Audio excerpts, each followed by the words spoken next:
notre projet pour le système éducatif, pour l'éducation en général, c'est quoi? C'est de restructurer le système éducatif, c'est-à-dire rendre l'école obligatoire depuis la classe 2, enfin de l'âge de 6 ans jusqu'à 18 ans, et construire les écoles sur toute l'étendue du territoire national, revoir le plan de formation et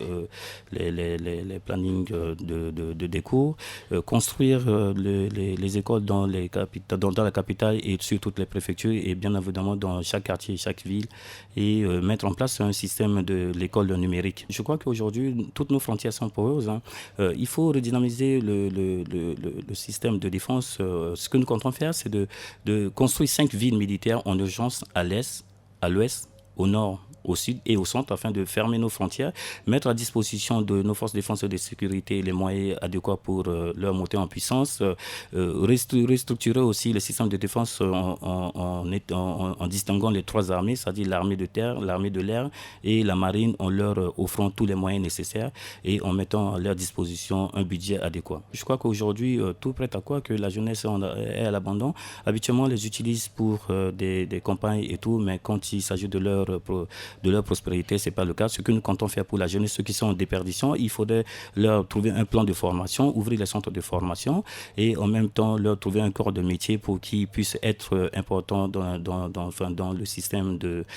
national et en même temps leur trouver un emploi conforme à leur plan de formation. Il faut d'abord commencer par l'assainissement des finances publiques. C'est vrai qu'aujourd'hui tout est bancarisé, mais il faut encore aller plus loin pour mieux sécuriser l'économie et en même temps transformer le secteur informel en secteur formel afin d'augmenter la croissance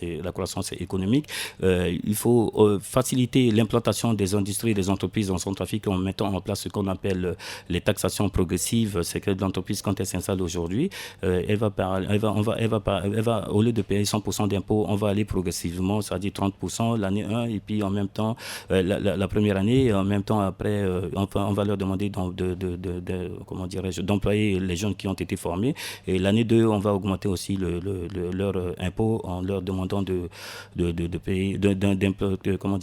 d'employer encore les jeunes qui sont formés. Et en même temps, il faut sécuriser le secteur minier, rendre ça plus moderne en mettant en place ce qu'on appelle l'industrie extractive afin de diversifier l'économie centrafricaine.